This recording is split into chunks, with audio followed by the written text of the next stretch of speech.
On today's episode, we're exploring a bloodline that's 80% really nice guys, 80% of whom are murdered, and 1% of whom are named Thomas.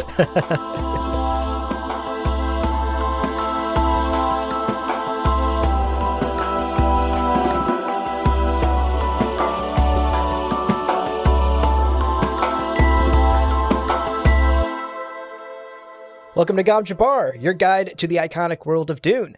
We'll be exploring the themes, philosophies, and characters found in the sandy depths of this vast universe, from Frank Herbert's groundbreaking novels to the adaptations on film and TV. My name's Abu.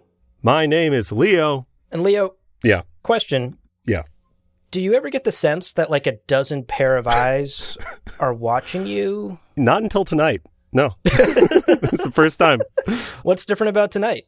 Nothing. No, we're live. We're live. That's right. Oh, I'm a little sweatier than usual during these recordings. Oh my God, same. Tonight, Yeah. We're actually holding our very first live show in Discord with our lovely patrons. So all throughout this episode, you might hear some laughters, some giggles. You might hear someone's child scream in the background. Apologies for all of that, but this is a live show, so it's going to be a bit more loosey-goosey. Yeah. We'll see how it goes. And honestly, with some of the stuff we're talking about today, a feral scream is appropriate. I think that's just about as good a reaction as we can hope for. Because we are talking about the history of House Atreides, which, folks, I want you to right now picture what you think it's going to be like. Yeah. It's going to be so much weirder than you expect. It's crazy, but we should do some housekeeping before we get too much into it. Totally. European history's got nothing on this. True.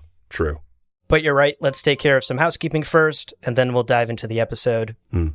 First and foremost, we love to get emails from all of our amazing listeners.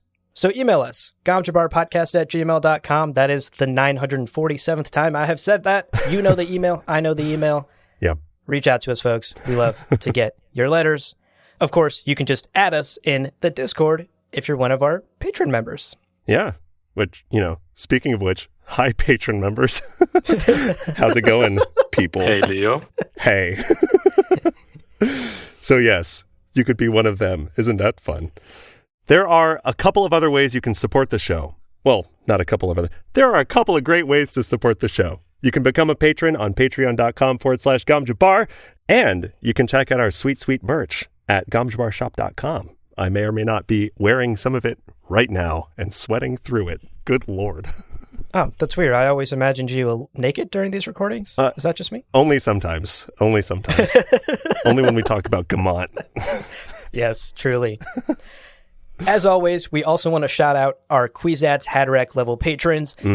Case Aiken, Nate Hyde, thank you guys so much. Your generosity, plus the generosity of all of our patrons and everyone who listens and shares this show week after week, means the world to us.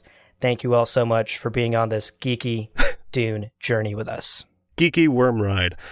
Today's episode is 100% spoiler-free. We are going to be covering dates, significant characters in history, but only up until the first pages of Dune. So if you haven't read the book yet, or if you just saw the Villeneuve adaptation, you are safe to enjoy this episode. Hopefully, we're going to be giving some backstory to characters that will make those scenes, the first time you experience them, even more resonant. And if you are returning to the Dune universe, maybe we'll give you some new depth to familiar scenes and characters. And I unless you've read every page of the Dune Encyclopedia, I guarantee you some of this stuff is going to be new for you. So, yes. True. And at the very least, we're giving you something to whisper to your neighbor at the theater when you go watch Dune. Right. Okay, so that takes care of housekeeping. Let's talk a little bit about what we're going over today. Yeah. To set the stage, let's make sure we're all caught up on a little bit of Dune history. Sure. First and foremost, Dune, remember, takes place approximately 30,000 years into the future. And the society in which the story takes place is very feudalistic. It is a culture that is post-computer. Takes place after this event called the Butlerian Jihad. Humanity in this universe has spread to thousands of planets, but is governed by a central government ruled by an emperor. Right. Power in this government is split between the imperial throne that the emperor sits on and two major organizations, CHOAM and the Landsraad. Right. CHOAM is basically an organization that handles the economic affairs of the empire, and they also function as this sort of pseudo stock market. Right. The Landsraad is a body of the great houses and the houses minor in the Imperium, basically the major political players in this government. The Landsraad basically acts like Congress or Parliament. Right. They're making like the big decisions for humanity in the universe. Right. Now, today, kind of as we'll cover, the creation of the empire, right, the establishment of that throne involved the foundation. Oh, the founding. I meant to write in the script. Oops. Involved the founding of a number of the great houses, many of which over the last basically 10,000 years have been making those sort of big decisions and participating in those wars and the political scheming, and then just so many assassinations. Just all of the assassinations are the kind of bread and butter of these major houses. Yeah, knives inside bodies everywhere you go. Yeah. Which, of course, brings us to House Atreides. You read it in the title. Now you're hearing it out loud. One of the oldest great houses, formed right at the beginning of the empire and still possessing political significance 10,000 years later at the very first pages of Dune. Yeah. They're killing the game, the longevity game. They've got it. Yeah. So that is some foundation setting there. Today's episode, we're going to go over the timeline and story of House Atreides. Mm-hmm. From the moment it was founded all the way until the first pages of Dune. After that, we're going to talk about some honestly iconic members of House Atreides, some of the most prominent dukes and barons who ruled under the Atreides banner, because it is absolutely wild. This cast of characters is incredible. We've tried to like pitch HBO miniseries before. Yeah. This is the portion of the episode that will be us pitching like 36 back-to-back different series on HBO, because they're honestly all unbelievable. It's so much fun. It's so much fun. So before we jump into the episode proper, we're going to take a little break here, but stick around, because when we come back, we're going to dive right into the history of House Atreides. Indeed. Welcome back, everybody. Let's get into talking about the foundation of House Atreides. Where did it start? What was that very first moment?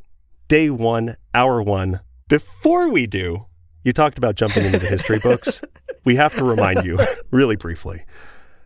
We here at Gom Jabbar focus on Frank Herbert's writing specifically, and then we also draw a lot from the Dune Encyclopedia, which was a book published in 1984. We say this because Frank's son, Brian Herbert, has written a ton of prequels that cover a lot of these historic events. Yeah. And like characters and things that we're going to be talking about. But a lot of what Brian's written does kind of directly contradict some of what Frank wrote.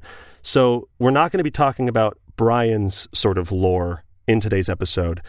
Maybe one day, but it's going to be kind of a separate conversation. Today we're focusing on Frank Herbert's writings and, of course, as always, the Dune Encyclopedia, which we love so much. That's right. The encyclopedia. So good. Yeah.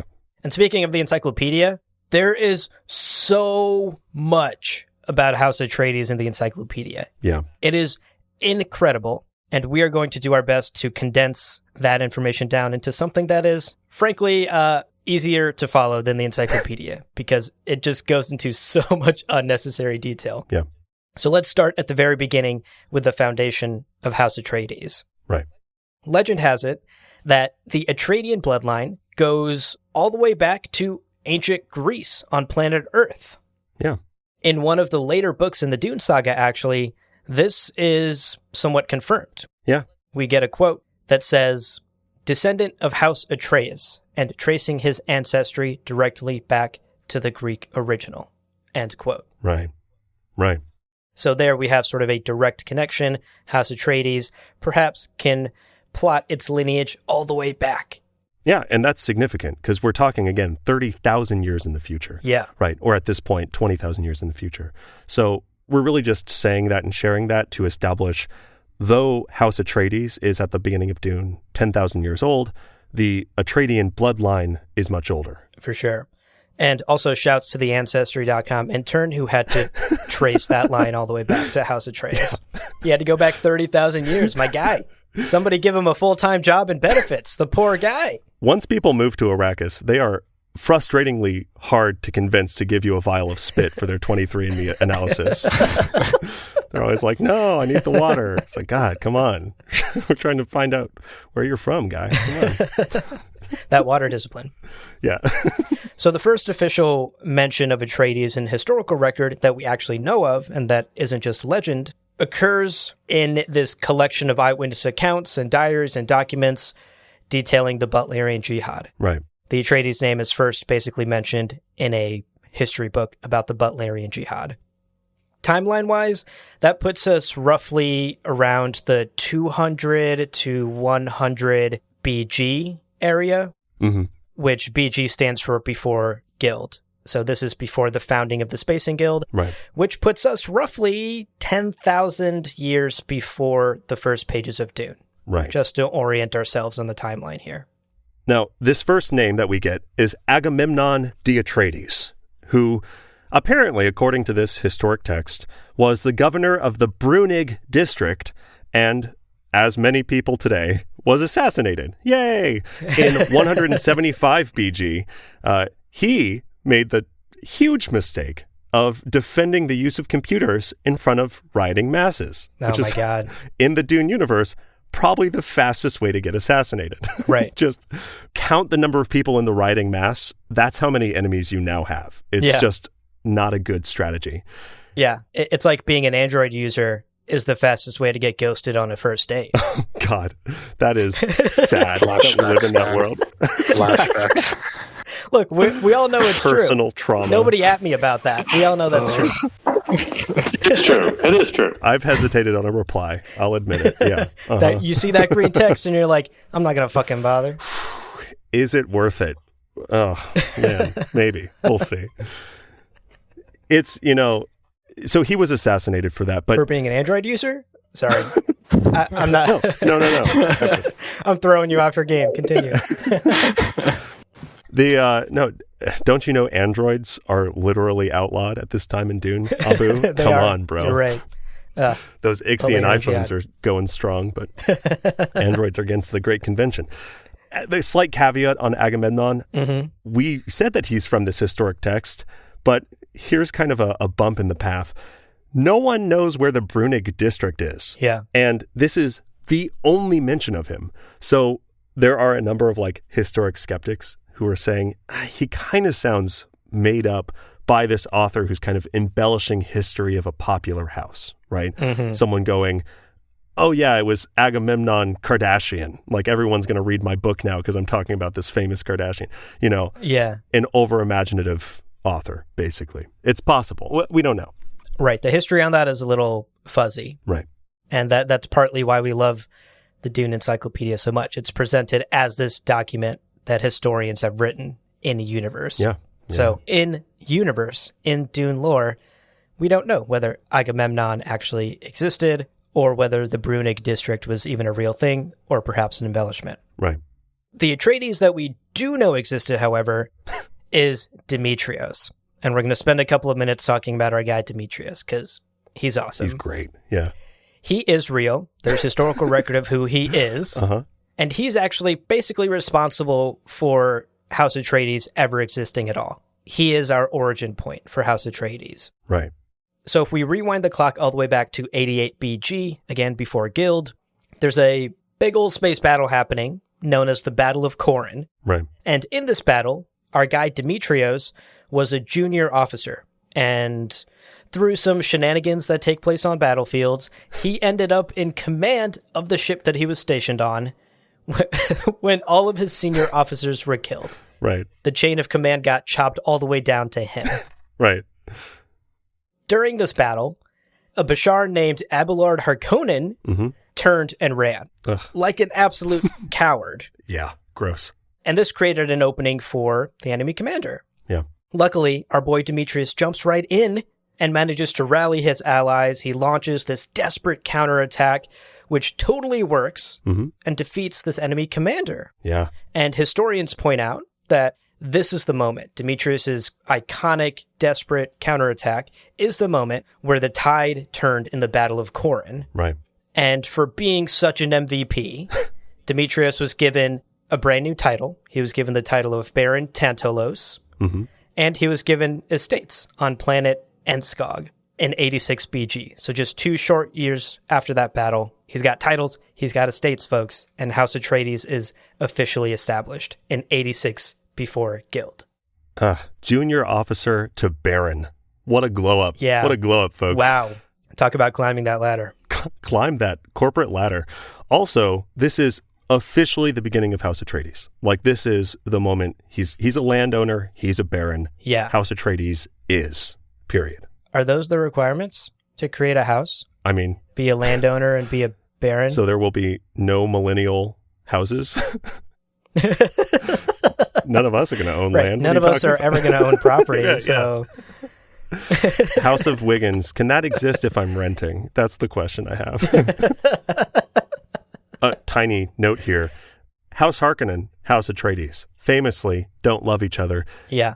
That moment, that Abelard fled battle, Demetrius fucking called him out. He was like, yo, Lancerad, this guy ran from battle. And the newly minted emperor was like, that's super uncool. You're exiled, my guy. Yeah. And sure enough, Abelard Harkonnen was exiled, and thus begins the 10,000-year feud between Atreides and Harkonnen. Yeah. Like, if you've seen the trailers for Dune by Denis Villeneuve, you've seen the, like, hatred between these two houses. This is the moment that led to that movie trailer you saw on YouTube before whatever video you were waiting to watch. Yeah. I will say there's a moment later we're going to talk about, which I think is the true start of the feud, but this is the official historical start of the feud. It's absurd. Put a pin in that thought. We'll come back to it. There's some more shit that happens between the Harkonnens and Atreides. Yeah, true. So on our timeline now, around to the 86 before Guild mark, House Carino has established itself and starts creating what will come to be known as the Imperium. They start building this empire, which will reign for the next 10,000 years, all the way up to the start of the first page of Dune. Yeah. We also, during this time period, get the formation of the aforementioned CHOAM and the Spacing Guild, which is significant enough to reset the clock. Yeah. Instead of counting time as BG, we now start at 0 AG after Guild. Right. So now on the timeline, we're at 0 AG. The Spacing Guild is established. The Carino Empire has begun. Yeah. And the next 8,000 years is just full of just batshit crazy things happening. Yeah.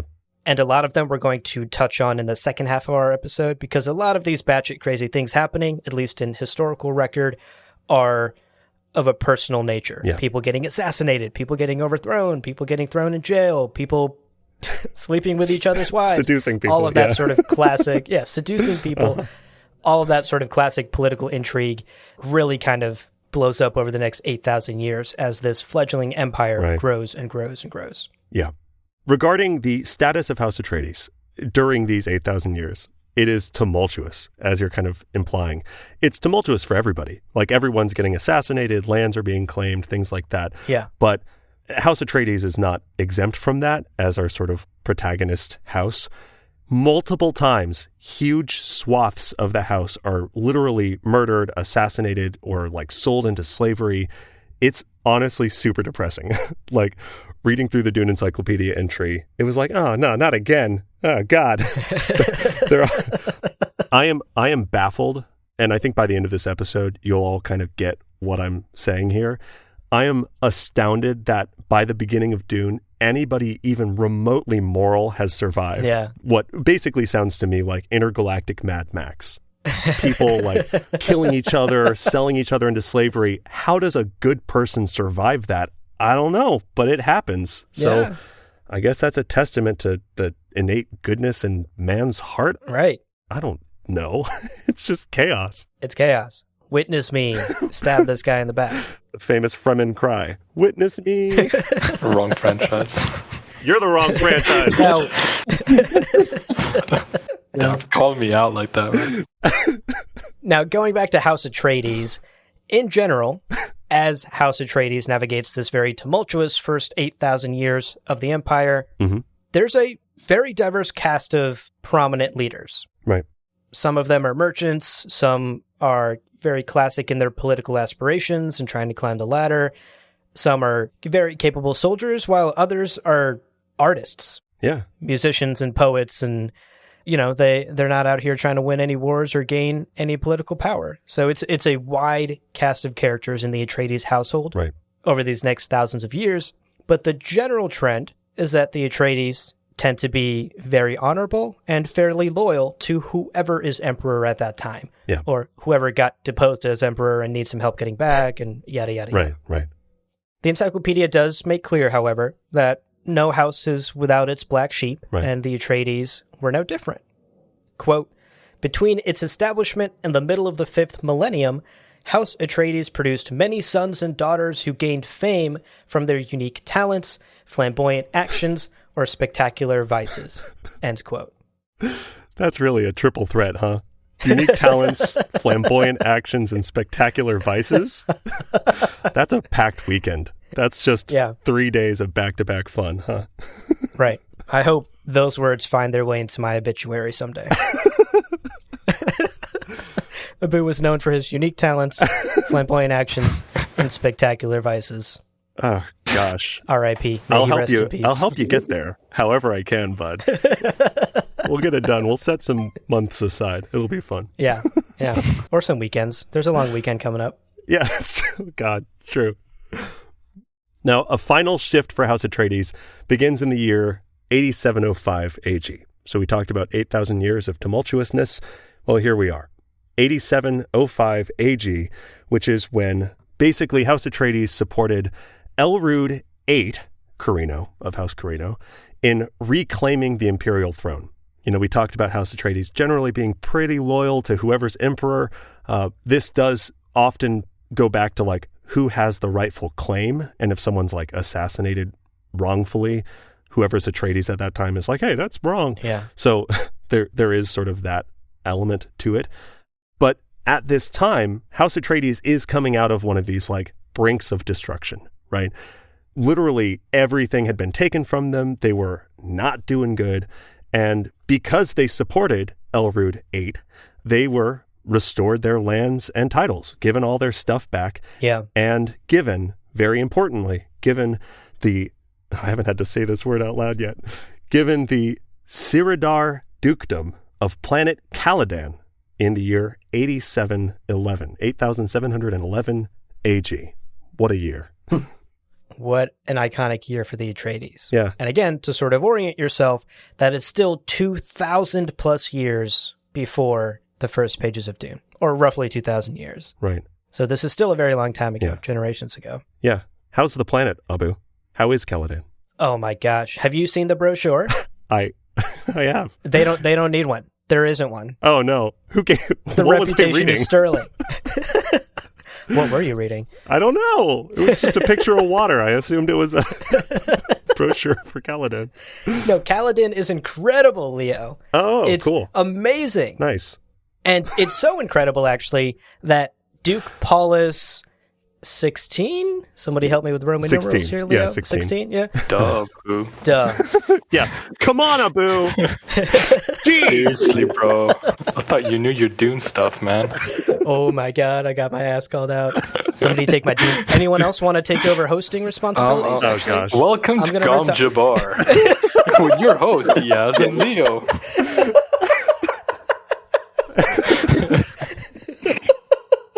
Oh, no. That was so fucking iconic.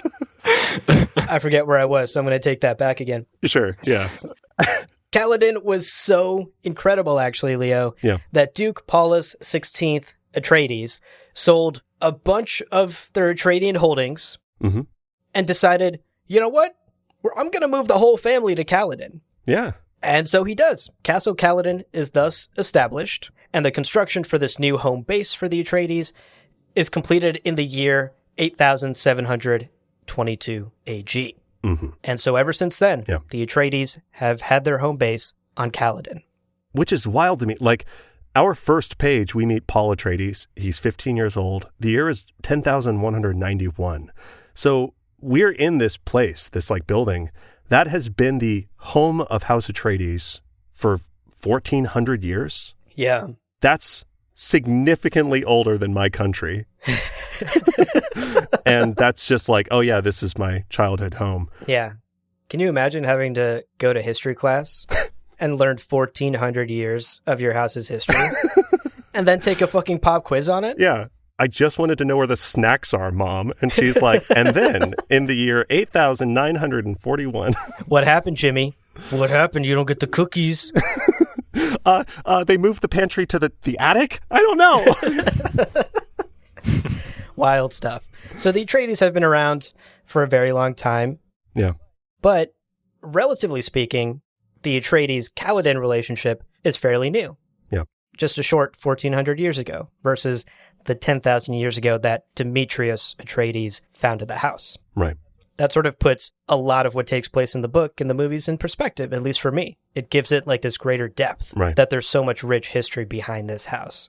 Now, this also does sort of mark the almost like boring, peaceful years for House Atreides, because in addition to being a really sweet place to live, Caladan is kind of out of the way. Like, multiple characters refer to it as kind of a backwater.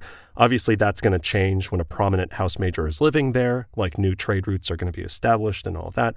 But ultimately, other than occasionally scrapping with House Harkonnen, this is a 1,400-year period where things are pretty quiet for House Atreides. And that carries us into our recent history, right? That's right. We are in what you could refer to as modern-day Atreides history. Yeah. Because in the year 10,140 AG, we get the birth of our boy, Leto Atreides, Oscar Isaac. His beard. And that beard. Was he born with it? Probably. Who knows? Look at it. It's great. Most likely. You don't grow a beard like that. Took years to make it good. I refuse to believe anyone can grow a beard like that because I'll never have that beard. It was carved out of pure testosterone. So Leto Atreides is born at Castle Caladan in 10,140 AG. And there's a lot to say about Leto. Right. He plays a massive role in establishing House Atreides as a rising power, as a potential threat to the Emperor. But we are going to save all of that juicy Duke Leto discussion for a Duke Leto-focused episode. Right. Instead of going off into a huge tangent, which we know we could never recover from. Which we originally had in the script, but decided we didn't need to keep you prisoner for 2 actual hours. Right. But of course, this is Gom Jabbar, guys, and we wouldn't leave you without a little tease, you naughty listeners. So, just in brief,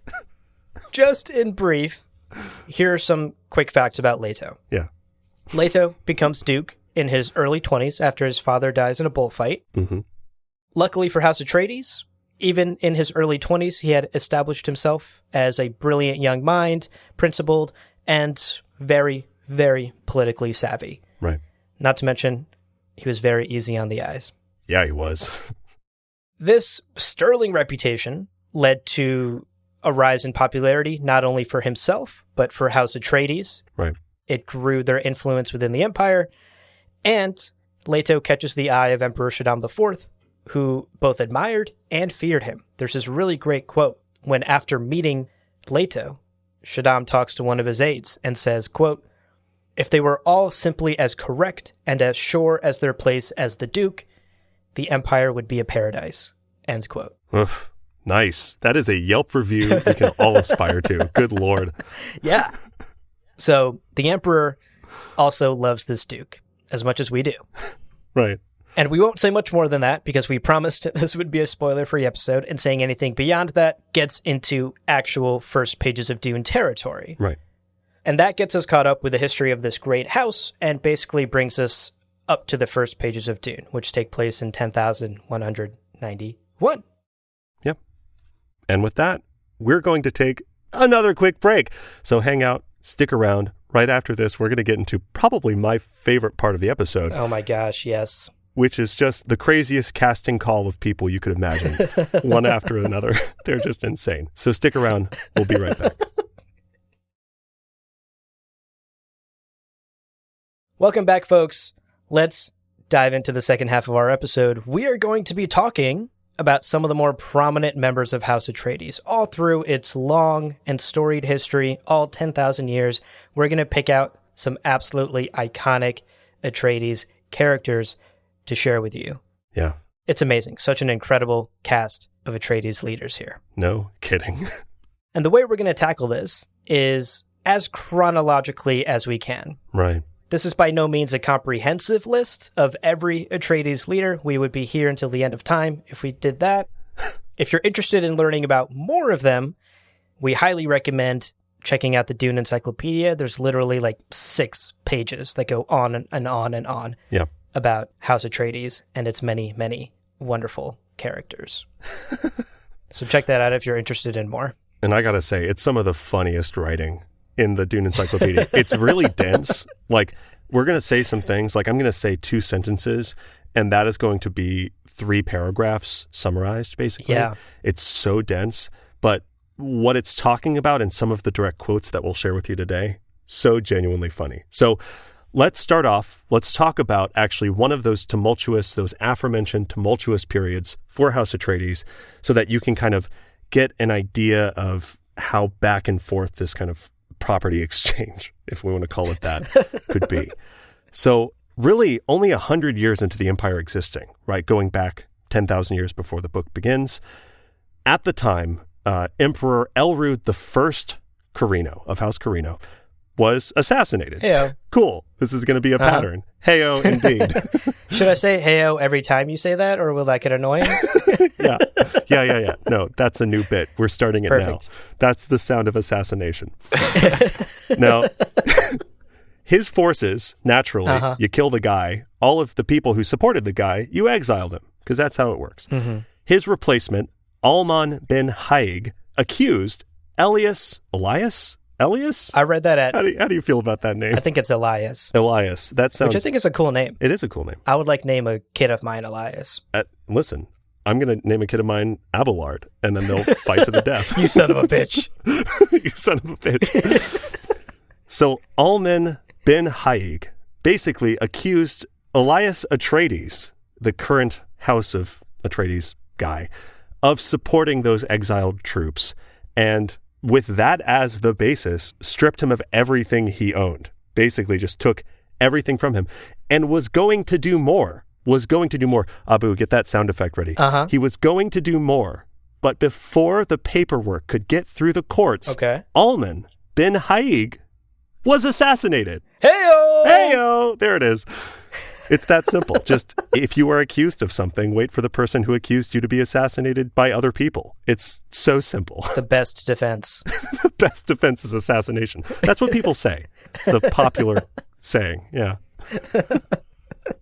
Now, Elias was, post-assassination of the guy accusing him, was given his lands back by Sardir II of House Carino, but he only had them for what seems like a minute before they were taken again when Alman II took the throne in 184 AG. I guess that wasn't a second. It was many years. But still, House Atreides only had their stuff for a bit before it was taken again by the fucking guy who took the name of the first guy. It's just a ton of back and forth. It's crazy. It's like a bad sequel.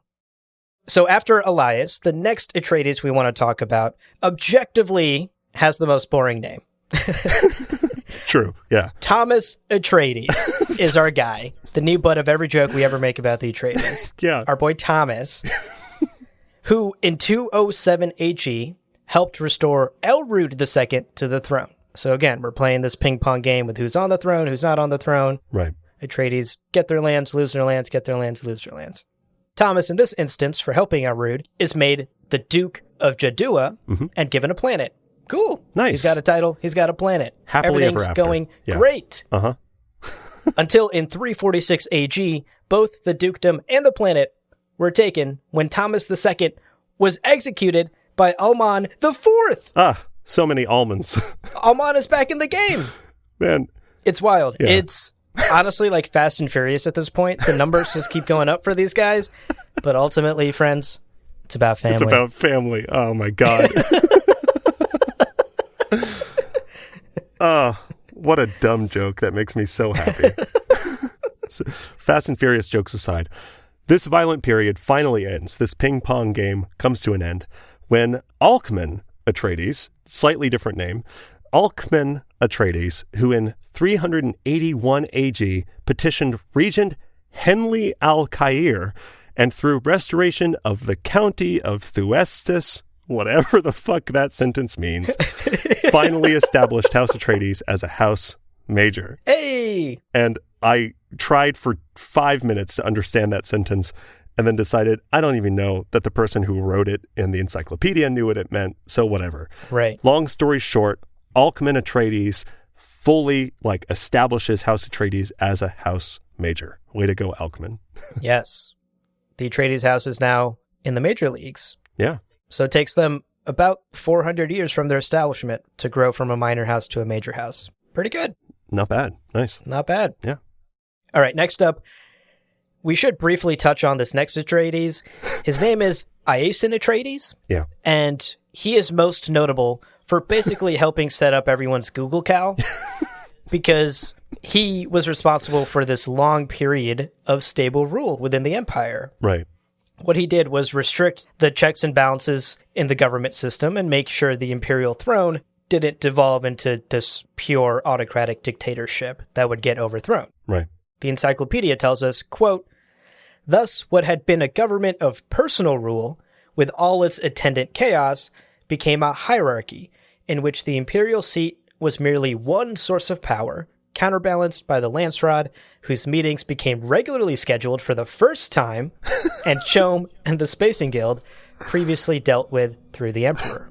End quote. Can you imagine an intergalactic... Yeah. intergalactic civilization, hundreds of planets, thousands of planets, and people just meet whenever? What are you talking about? Right. What? Nobody's sending a Google Cal invite? There are casual book clubs far more organized than this intergalactic civilization. Cool. Wild. So shouts to our guy, Iason Atreides. Really playing IT here for the Empire. Yeah. Oh, this next one's iconic. All you, Leo. Oh, okay. I'm honored. Well, following in the footsteps of Iason comes... I mean, this guy isn't notable at all, but we can't not talk about him because he's honestly hilarious. We have, and let me try this name out, Heraclius II Atreides, who lived from 681 AG to 715 AG. Heraclius was named Imperial Chancellor by the Lance Rat. Cool. That's kind of boring. Hey, good for him. Yeah, good job, dude. That's his job. He was murdered by Ivan Harkonnen. Oh! And you'll never believe, you actually may not believe what he did. He was murdered, and the verbiage here is, while making love to one of Ivan's 24 mistresses. Ivan had a... Hey, yo. Hey, yo, indeed! It's kind of an assassination. It's, at the very least, it's rude on multiple levels. Yeah. Let the guy finish. God damn. Why not after? After making love. No, it's wild. Jesus. But also, come on. Heraclius, lock the door. Put a sock on the door. My guy. Yeah. Anyway, that is... Wasn't in on it? What was that? Are you sure the mistress wasn't in on it? Oh, my God. Oh, my God. Secret plots.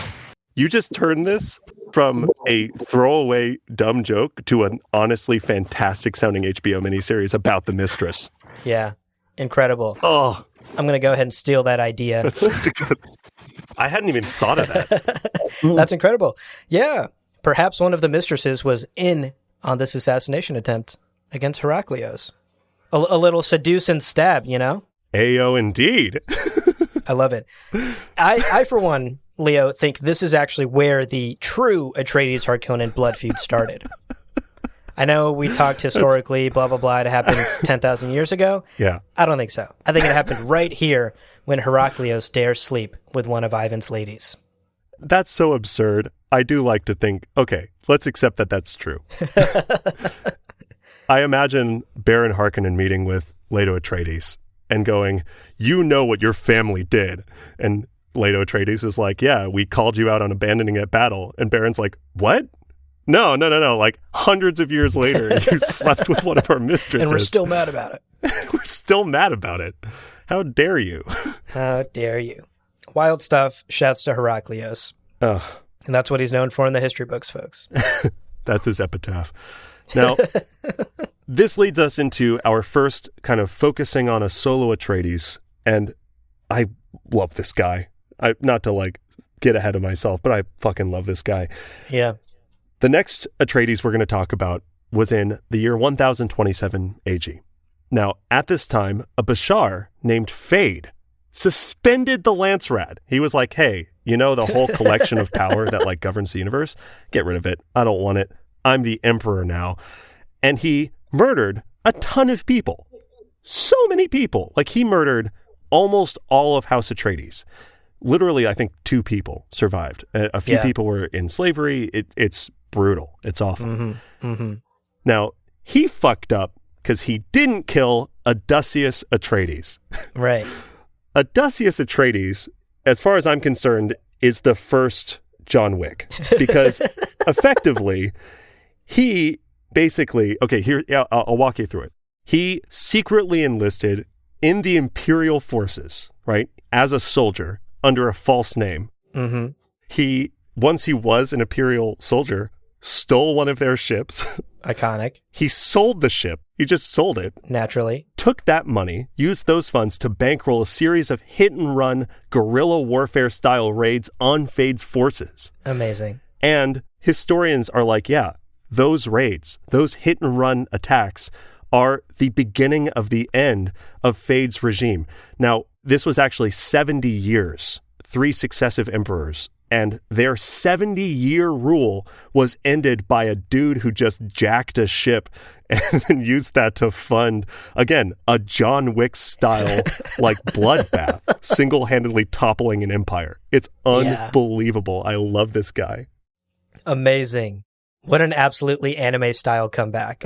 Right. His whole family slaughtered by Fade. Oh. And he's out here just taking down Fade's entire rule. Oh, so incredible good stuff. Shouts to Odysseus. Yeah.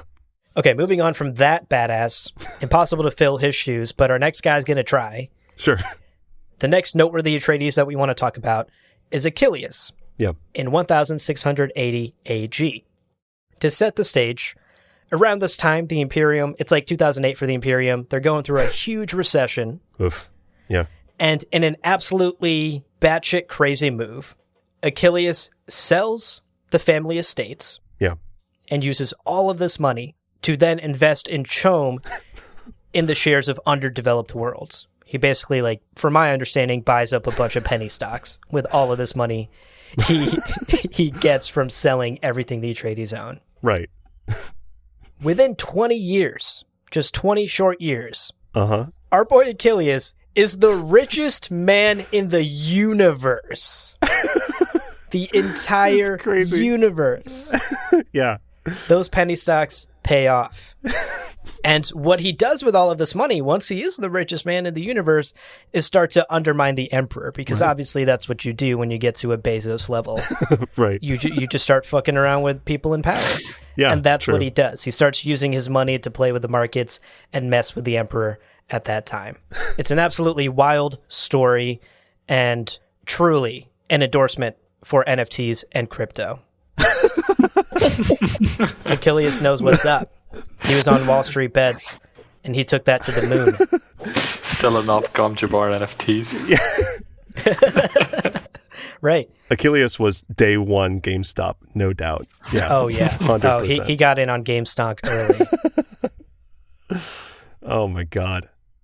Well, the next Atreides that we're going to talk about is Duke Demetrios the 18th. Scratch that. I said it confidently. 17th. The 17th Atreides. I'm not wearing my glasses. I thought there were 3 lines and there are only 2. They'll get you. He has a brutal, gruesome story, but it's one that takes a few turns that I think is worth exploring. So let's talk about it. Mm-hmm. After those NFT jokes, this really brings down the mood. We'll get through it. In the ballpark of basically 2380 AG, Emperor Basil III Al-Tam was murdered by his own Sardaukar commander. Basically just like a coup. A coup was thrown. Mm-hmm. Now, honorable dude Demetrius was like, hey, that's kind of fucked up. You killed your boss. Like, that's not a very Sardaukar thing to do. And he said as much to the Lance Rad. He was like, guys, isn't that super messed up? Yeah. So chuggy. So chuggy. God, that was cringe. Super cringe of him, bro. That, and I just want to be very clear about this, was exactly the moment he fucked up. Like, that is the worst thing he could have done. Because this ex-Sardaukar emperor, surprise, not a nice guy, put Demetrius on display, publicly tortured him, mutilated him, left him blind, and then put him in the Imperial Zoo. He put him in zoo, displaying him as, quote, Homo Perdulianus Reus, which I Google translated is Latin for This is amazing. the man guilty of treason.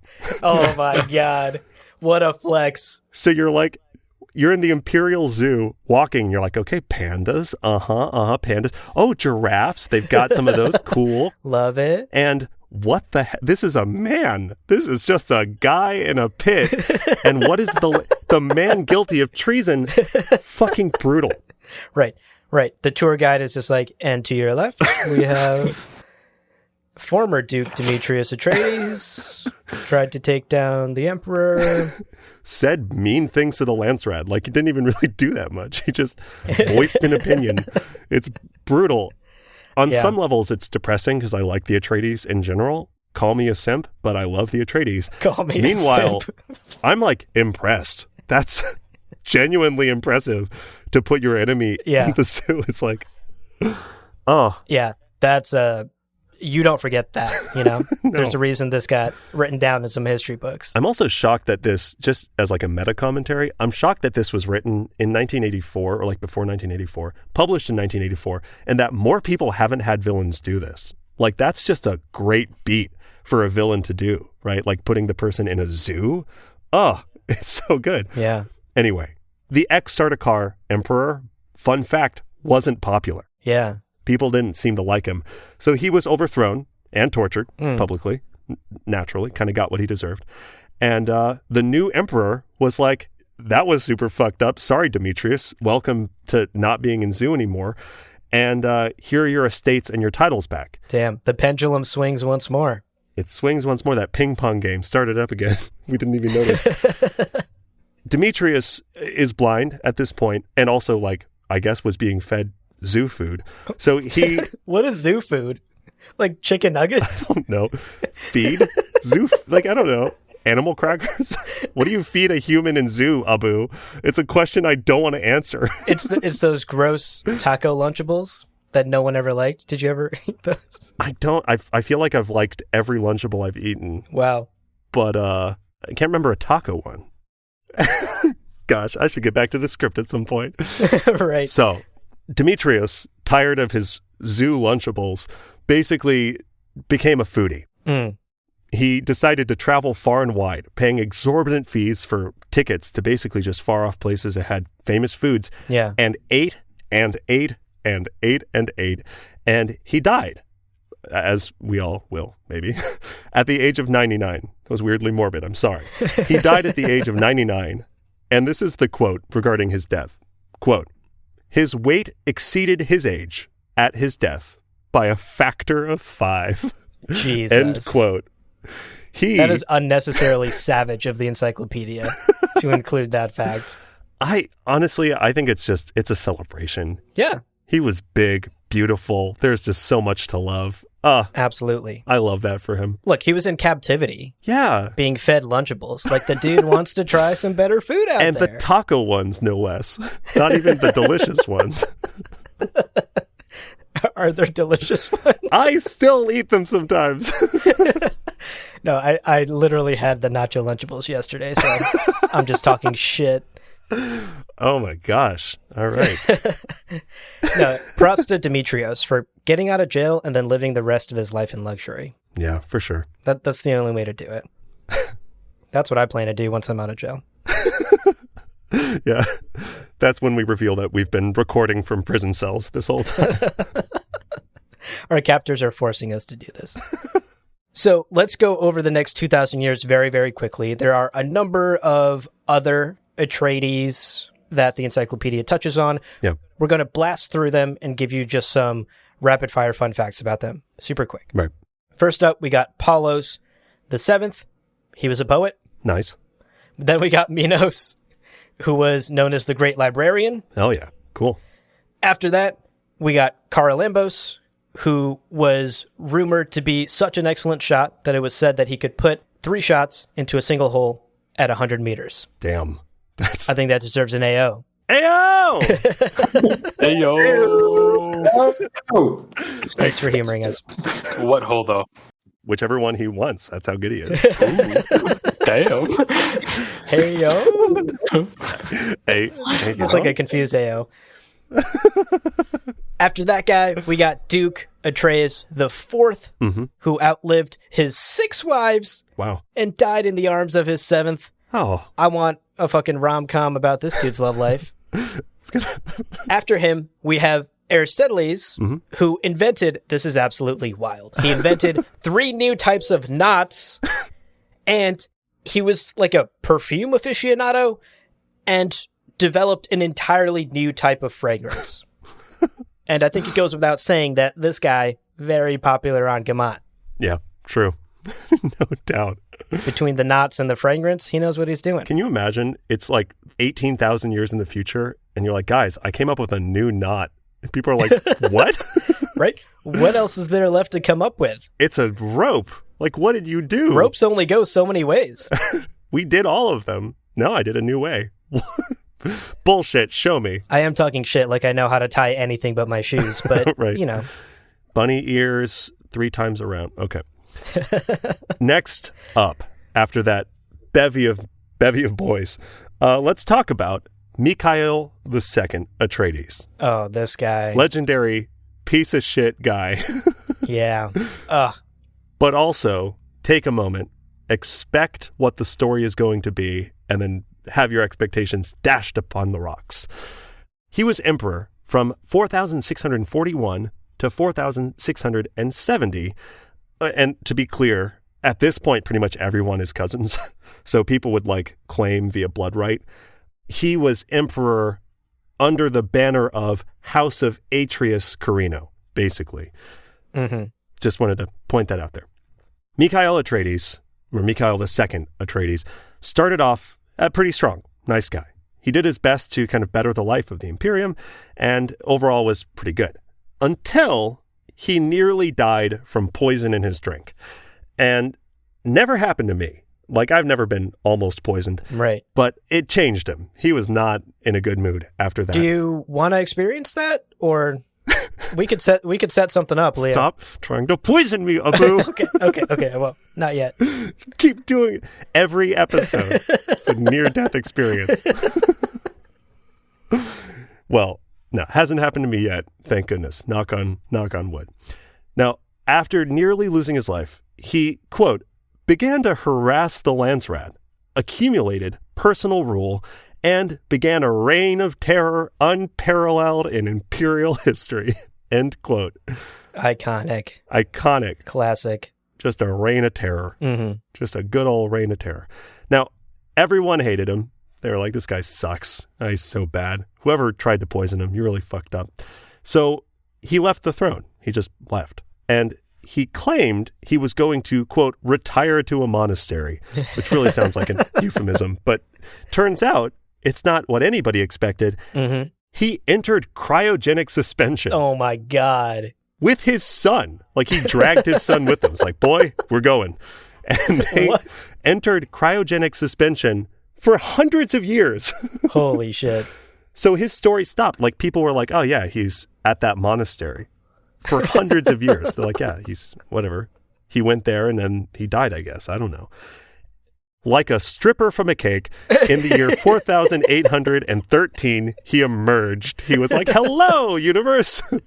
And also brought his son out of cryogenic, suspension. Wow. And then reclaimed the throne. The guy emerged from the cake in the bikini and all, and then just took the imperial throne and reigned for another 70 years. It's worth mentioning at this point, upon thawing out his boy, thawing out his son, he just threw him in prison. Incredible. The encyclopedia doesn't really say why. I guess it's just like to protect himself from being usurped. Yeah. I don't know. It's a little hard to say. In the year 4888 AG, his son, angry about being thawed out and then just thrown in prison, I guess, deposed him. Wow. Kids are so ungrateful. I know. You freeze someone for 200 years and then they don't even say thank you. Right. So his son threw him in jail, took him off the throne, claimed the throne for himself, threw him in jail. It's that good old Uno reverse card that had been fermenting for 200 years. This eldest son and his brothers all kind of juggled the throne. They were all fighting amongst themselves for this throne. Mm-hmm. Mikhail II, again, like a stripper from a cake, escaped from prison. Oh my God. Never count this guy out. Never count him out. This dude's never down for the count. In 4913 AG, he took a small group of guards and murdered all of his sons. He was like, well, oh my God. Listen, I guess this is what I've got to do. Now, one historical account quotes him, quote, "I can always breed new sons," end quote. Which, good Lord. Mikhail! So his life, his bizarre, cruel, strange life, comes to an end in 4915 AG. And this is also just fantastic. Yeah. One of his daughters killed him. Wow. She waited until he was in the bath, and then she, clearly some form of chemist, threw a large piece of pure sodium, like a large chunk of pure sodium, into his bathtub. Like salt? Now, again, that was my impression. My mistake was thinking that sodium was just salt. Yeah, what? The ocean? Sounds great. No. Yeah. Yeah. Sodium. Oh, wait. Yeah, what? Sodium. Yeah. Sodium's salt? No, NaCl is salt. Sodium chloride, right? Oh, it's the chloride makes it not. Oh, you're right. Hey, there you go. Wow. Sorry, Dad. Literal dad. Thank you for saving our asses. Hey. We put you through college. Come on. I got my degree in art, as has been heavily covered by this show. And how's that going for you? Yeah. Hey-yo! Sodium is not salt, as our live audience has pointed out, as my father has pointed out. It's a material that explodes when it comes in contact with water. It like burns violently. There's some really great videos on YouTube if you just look up sodium and water. And there's this one where they throw a pretty big chunk of it into a lake. It like sizzles, it bubbles, and it's just kind of bubbling. And it's like, okay, well, I feel like he could just get out of the bath, and then it explodes. It's just like this big heckin' explosion. So he was probably severely burned and then blown to pieces by his daughter, who had fucking had enough of this dude, who, to be fair, lived for almost 300 years, including the cryogenic sleep. So, yeah. Oh, Wow. Mikhail II, guys. That's him. Well, Mikhail II out here is giving Holtzman a run for his money. True. Yo. I mean, as far as like the power rankings of dudes who went into cryosleep and trolled the universe, Holtzman is still up there for me. But I think Mikhail's a very close second. He takes silver. It's true. That's amazing. What a life. What a life. Okay, let's wrap up our long list of Atreides. We have one more to go before we wrap up today. Yes. In the year 8008 AG, an Atreides named Telemachus overthrew the Emperor and notably said the words, quote, "If I can't have the bloody throne, neither can my quivering cousin," end quote. I just remembered who this is. This didn't go super well for him. No. Because just a few short years later, in 8015 AG, he was impeached before the Landstrad, and days later, he was executed. Now, the best part of all of this, in that impeachment process, during his defense, he makes exactly one statement. Yeah. He says exactly one thing that is recorded, and we will now read it to you in full. Yeah. Let's just read the whole thing. Yeah. Yeah, we should. Top to bottom. Yeah, top to bottom. Okay, every word. Yeah. Quote. Evidently, I was wrong. End quote. My God. It's like, okay, you overthrow the emperor and then everyone's mad and they put you in trial and they're like, we're going to kill you now. And what do you say to that other than, evidently I was wrong? Okay. Yeah, What do amazing. you want from me? Amazing. What a defense. Rock solid, my dude. Oh, Straight to the guillotine. how did he not walk free with that defense? That's good. Right. Amazing. So that right there is a list of the notable Atreides that we wanted to pick out from the encyclopedia. Yeah. But like we said earlier, by no means is that a comprehensive list. If you're interested in learning more about the wild and wacky adventures of the Atreides household, grab yourself a copy of the Dune Encyclopedia wherever you can find it, and check out the entry on House Atreides. There's so much more in there than we have time to talk about today. Indeed. And if you're so inclined, email your favorite Atreides to us, gomjabarpodcast@gmail.com, whether it's one that we covered today or one that you find in the encyclopedia. Let us know who your favorite Atreides is and why. I would love that. Bat facts and your favorite Atreides. Those are the two things I want to get. Yes. Well, let's wrap up. Let's wrap up this wild ride with a couple of questions, a couple of fun questions after today's adventure. Starting off, Abu, who is your favorite Atreides and why is it clearly Mikhail II? Go ahead. Defend yourself. I mean, Mikhail's up there in the power rankings for sure. Sure. But I'm going to have to go with what some might consider a boring answer. Sure. I choose Iason Atreides, our Google Cal guy, because frankly, being organized is hot. Okay? Yeah. Put that on your Tinder profile. Put that on your Bumble profile. If you're organized, you are bangable, folks. You got your shit on a schedule. Yeah. Exactly. You're scheduled. You're prompt. You're probably never late to things. Yeah. And you always know when you are available and aren't available for dates. Pro tip. Or you know exactly when you're late to things because you know when it was scheduled. Iason Atreides takes the top spot for me. Okay. And a close runner-up. Sure. If you didn't ask about runner-up, but I'm going to go ahead and tell you. A close runner-up for me is Aristoteles. I'm butchering his name again. The perfume guy. Oh, sure. Who created literal new smells and tens of thousands of years into the future decided ropes could do more, that they weren't doing enough. Yeah. And came up with new knots. So he's a close second for me. I was going to say the phrase stop slacking ropes came to mind, and it just works on so many levels. That's delightful. That works on so many levels. I love it. Do more ropes. All right, Leo, what about you? Who takes your top spot for Atreides? Okay. I've got to go. I kind of spoiled my own choice a little bit, but Odysseus Atreides, the fact that he witnessed his entire family dismantled, nearly everyone killed, sold to slavery, everyone's gone. And then to basically pull off that like anime revenge arc and just single-handedly dismantle an empire would be such a good show. And it's just such a compelling narrative. Yeah. But considering you also did a runner-up, then I'll do my runner-up. Yeah. My runner-up is Telemachus Atreides. Right.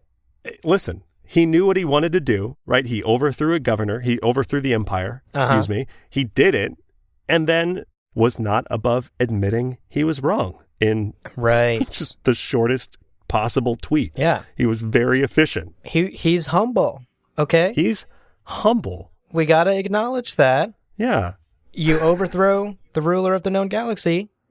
Yeah. And then get overthrown yourself. You admit you're wrong. I think that's admirable. Good job, Telemachus. I like him. Man of principle. Okay, Leo, one more question before we wrap up today's episode. Sure. Let's actually, speaking of Telemachus, put ourselves in his shoes. Okay. If you, Leo, were on trial for a historically, iconically bad call. Seems likely. Sure. Whatever that may be. Yeah. and you had just one sentence to mutter in your defense, what is getting recorded in the history books? Okay. Well, ladies and gentlemen of the court, I would just like to point out that you can support Gom Jabbar on patreon.com/Gom Jabbar and check out our merch store at gomjabbarshop.com. And then just bear with me, ladies and gentlemen of the court. Right. I'm bearing. My favorite anime is probably My Hero Academia. And then I would just continue to list all of my favorite anime and why I like them. And I would never end the sentence. You would filibuster the court in one breath. Yeah. A 9-hour defense. That's amazing. That also is a rock solid strategy. Listen, I think you'd make it out alive. I'm just hoping to kill enough time that whoever accused me of my terrible decision gets assassinated. Like, that's really just the hope.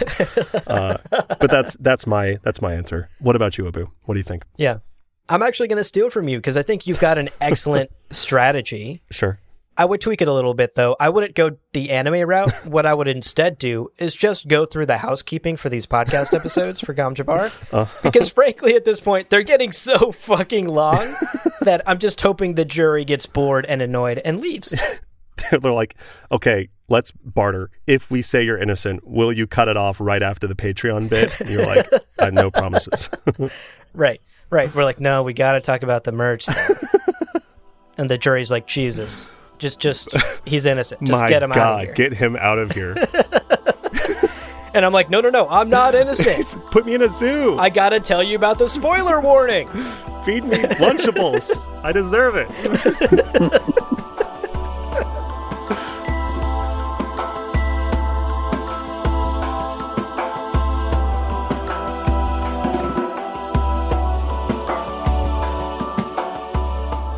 Well, friends, there is no real ending. It's just the place where you stop the recording. But this podcast is always one step beyond logic, so help spread the word of Muad'Dib and leave us a review on Apple Podcasts. And be sure to check out the other shows on the Lore Party Podcast Network on loreparty.com. You can also follow us on Twitter and Instagram at @lore_party. Thank you so much for listening, and remember, he who controls the podcast controls the universe. We'll see you on the golden path.